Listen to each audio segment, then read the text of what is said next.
আসসালামু আলাইকুম রহমতুল্লাহি ওয়া বারাকাতুহু। বিসমিল্লাহ আলহামদুলিল্লাহ ওয়াসসালাতু ওয়াসসালামু আলা রাসূলিল্লাহ ওয়া বা'দ।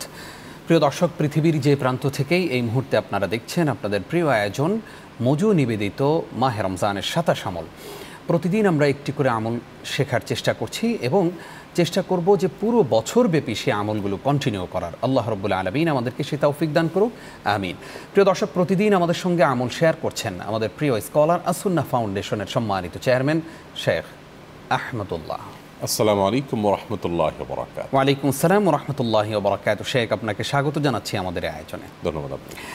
শেখ, আমরা প্রতিদিন একটি করে আমল শিখছি আপনার কাছ থেকে, আলহামদুলিল্লাহ। আমরা আজকে যেই বিষয়ে আমল শিখতে চাই সেটা হচ্ছে ইফতার করা। ইফতার ঠিক আমরা কখন করব? শুরুতেই যদি একটু জানতে চাই যে ইফতার মানে কি। ধন্যবাদ আপনাকে। মাহে রমজানের আরেকটি গুরুত্বপূর্ণ আমল হলো ইফতার করা এবং ইফতার শব্দের অর্থ হলো মূলত নাস্তা করা। আরবিতে এটাকে ফুতুর বলা হয়, ইফতার বলা হয়। দুই শব্দই প্রচলিত, দুইটি মূলত একই মূলধাতু থেকে উৎকলিত। তো ইফতার বা ফতুর এটার অর্থ হলো নাস্তা করা। আমরা বছর জুড়ে সারা রাত ক্ষুধার্ত থাকার পর সকালে এসে যে খাবারটা খাই সেটাকে আমরা নাস্তা বলি, সেটাকে আরবিতে ইফতার বলা হয়, ইংরেজিতে ব্রেকফাস্ট বলা হয়। আমরা এই একই খাবার রমজান মাসে বা রোজা রেখে দিনভর না খেয়ে উপোস থেকে তারপরে আমরা এই খাবার দিয়ে খাদ্য গ্রহণ শুরু করি, সেই জায়গা থেকে এটাকে ইফতার বলা হয়। অর্থাৎ ইফতার মূলত বছর জুড়ে সকালে যেটা হয় সেটাই সন্ধ্যায় আমরা করছি, এগুলো পার্থক্য। কিন্তু আরেকটা পার্থক্য হলো সারা বছর আমরা নাস্তা খেয়ে সওয়াবের বিশেষ কোনো আশা আল্লাহ তাআলার কাছে করার সুযোগ নেই। কিন্তু রোজা রেখে আমরা যদি ইফতার করি, অর্থাৎ সন্ধ্যায় নাস্তা করি, রোজা রেখে সূর্য ডোবার পর নাস্তা করি, সেই নাস্তা বা সেই ইফতার এটা কিন্তু বিশেষ সওয়াবের কারণ হবে, কারণ এটা একটা আমল শরীয়তের। অর্থাৎ একটা সাধারণ জিনিস, সেটাও যখন কোরআন হাদিস কর্তৃক নির্দেশিত হবে, সেটা যখন আমার পার্ট অফ ডিউটি হবে, তখন ডিউটির পার্ট যখন হবে তার জন্য আমি বিনিময় পাবো ডেফিনেটলি। ঠিক একইভাবে ইফতার নাস্তা এর নাম অপর নাম হলেও এটা রমজান মাসে বা রোজা রেখে যখন আমরা করবো, নবী সাল্লাল্লাহু আলাইহি ওয়াসাল্লাম ইফতার করতে নির্দেশ করেছেন, তার সুন্নাহ পালন হচ্ছে, সেই জায়গা থেকে এটা একটা ইবাদত, এটা একটা নেক আমল। অতএব ইফতার করাটা ইটসেলফ আরেকটা আমল। আমরা অনেকেই আছি এমন যে রোজা রাখি কিন্তু ইফতার করাটাকে এমন কোনো গুরুত্বপূর্ণ মনে করি না। দেখা যাচ্ছে যে ইফতার করলামই না। হ্যাঁ, ইফতার না করলেও রোজা হয়ে যাবে, কারণ ইফতার করাটা ফরজ কিংবা ওয়াজিব নয়, এটা সুন্নাহ একটা আমল।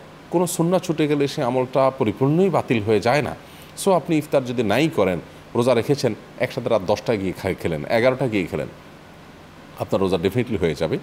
কিন্তু আপনি ইফতার যদি না করেন তাতে একটা সুন্নাহ থেকে বঞ্চিত হবেন। এজন্য আমরা রমজান মাসে সওয়াবের আশায় ইফতার করবো ইনশাআল্লাহ। ইনশাআল্লাহ, জাযাকাল্লাহ খাইর। শেখ, আমরা এবার আপনার কাছে জানতে চাই, কেউ যদি আকাশে থাকা অবস্থায়, অর্থাৎ বিমানে আছেন তিনি, সে অবস্থায় তিনি দেখলেন যে সূর্য অস্তমিত হয়ে গেছে, কিন্তু যখন তিনি ল্যান্ড করলেন, নামলেন, তখন দেখলেন আবার যেই দেশে তিনি নামলেন সেখানে আবার সূর্য রয়েছে, সেক্ষেত্রে উনি আসলে কি করবেন? ওনার সিয়ামটা উনি কীভাবে কন্টিনিউ?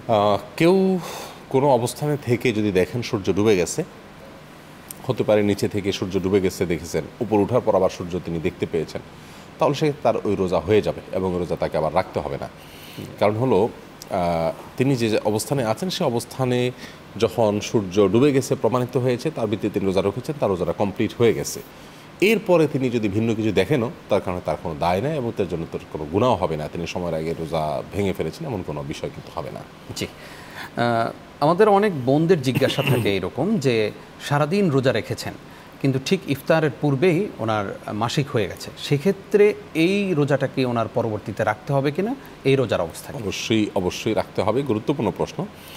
ইফতারের ঠিক আগ মুহূর্তেও যদি মাসিক শুরু হয়ে যায় তাহলে সে রোজাটা বাতিল হয়ে যাবে এবং এই রোজাটা তাকে আবার রাখতে হবে। যেহেতু মাসিকের কারণে যে রোজাগুলো ভাঙতি হয় সে রোজাগুলো আমাদের রেখে দিতে হবে।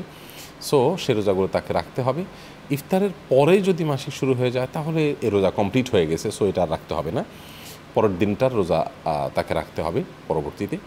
আর মাসিক আগ মুহূর্তেও যদি ভেঙে যায় তাহলে সেক্ষেত্রে অবশ্যই এটা তাকে আবার রাখবে। সারাদিন যে তিনি কষ্ট করলেন এটার জন্য অবশ্যই আল্লাহর কাছে সওয়াব পাবেন, কারণ আল্লাহ সুবহানাহু ওয়া তাআলা বান্দার কোনো কাজকেই নষ্ট করেন না। ইন্নাহু লা ইউদিউ আজরা মান আহসানা আমালা। একটা মানুষ কষ্ট করলো আর কোনো বিনিময় পাবে না, এটা সম্ভব না। অবশ্যই আল্লাহ তাআলা তাকে সওয়াব দিবেন ইনশাআল্লাহ। অনেক সময় দেখা যায় শেখ যে আজানের সময় হয় নাই, কিন্তু অনেকে কোরআন তেলাওয়াত করার জন্য অনেক জোরে আল্লাহু লা ইলাহা এরকম পড়তে থাকলো, আমি মনে করলাম যে আজান হয়তো শুরু হয়ে গেছে, আমি ইফতার শুরু করে অথবা রেকর্ডেড আজান শুনলেন কেউ, জি জি রেকর্ডেড হতে আজান, পারে, খুবই প্রাসঙ্গিক, সেক্ষেত্রে আসলে রোজার কি হবে? খুবই প্রাসঙ্গিক, এবং এটা হয় অনেক সময়। জি জি যদি আমি মনে করেছি সূর্য ডুবে গেছে সেজন্য আজান হয়েছে সামহাউ, অথচ পরে দেখা গেল যে না এটা এটা হয়তো কারোর মোবাইলের রেকর্ডেড আজান শুনতে পেলাম আমি, অথবা এমন হতে পারে যে মুয়াজ্জিন ভুলে আজান দিয়েছে, পরে দেখা গেল সূর্যের ডুবে নাই আসলে তখনও, তাহলে এই রোজাটা তার আবার রাখতে হবে। এটা হলো তিনি ভুলে খেয়েছেন, ভুল করে খেয়েছেন, এটার কারণে তাকে রোজাটা রাখতে হবে। এখানে আরেকটা পার্থক্য করতে হবে, একটা হলো ভুলে খেয়ে ফেলা, ভুলে গিয়ে খেয়ে ফেলা, আর হলো ভুল করে খেয়ে ফেলা। ভুলে গিয়ে খেয়ে ফেলা মানে হলো আমি রোজা আছি যে মনে নেই, এটা আমি খেয়ে ফেললাম রোজা নাই মনে করি, পরে মনে হয় আমি তো রোজা আছি, এই কারণে রোজা ভঙ্গ হবে না, নষ্ট হবে না। এখন আপনি যে প্রশ্নটা করেছেন এখানে কিন্তু ভুল করে খেয়েছেন তিনি, অর্থাৎ তিনি খেয়েছেন ইচ্ছাকৃত, জি, এবং সেটা টাইমিংটা ভুল ছিল, তো এইটার কারণে রোজা কিন্তু ভঙ্গ হবে, এবং এই রোজাটা তাকে আবার রেখে দিতে হবে। ঠিক একই কথা সাহারির জন্য প্রযোজ্য, যে আপনি ফজরের ওয়াক্ত হয়নি এখনও, এটা মনে করে খেলেন, পরে জানতে পেলেন যে না আমার খাওয়াটা তো ফজরের টাইমের পরে হয়েছে, এই রোজাটা আপনাকে আবার রেখে দিতে হবে। তাহলে একটা হলো ভুলে গিয়ে খাওয়া, আর হলো ভুল করে খাওয়া, দুটোর মধ্যে পার্থক্য আছে কিন্তু। আচ্ছা, আমরা জানতে চাই যে ইফতার করার সময় কোনো অমুসলিম ভাইকে নিয়ে যদি আমি ইফতার করতে চাই সেক্ষেত্রে কোনো অসুবিধা নেই। এটা আমাদের সমাজে এক ধরনের বলতে পারি অচ্ছুত একটা ভাব আছে, অহেতুকি আমরা অনেকে মনে করি যে ইফতারের খাবার কোনো অমুসলিমকে শেয়ার করা যায় না। কোনো অসুবিধা নেই, ইফতার তো ব্রেকফাস্ট নাস্তার মতো, অন্য 10টা খাবারের মতো এটাও আপনি যে কোনো মুসলিমের সাথে যেমন শেয়ার করতে পারেন, একজন অমুসলিমকেও শেয়ার করতে পারেন। জাযাকাল্লাহ খাইর, অনেকগুলো বিষয় জানলাম ইফতার সংক্রান্ত, কষ্ট করে আপনি আমাদেরকে সময় দেওয়ার জন্য আপনাকে ধন্যবাদ জানাই। ধন্যবাদ আপনাকে। প্রিয় দর্শক, এতক্ষণ যারা আমাদের সঙ্গে ছিলেন আপনাদেরকেও ধন্যবাদ জানিয়ে শেষ করছি আজকের আয়োজন। ইফতার সংক্রান্ত অনেকগুলো বিষয় আজকে আমরা জানলাম, আসুন আমরা সেগুলো আমাদের জীবনের সাথে মিলিয়ে আমরা প্র্যাকটিস করা শুরু করি।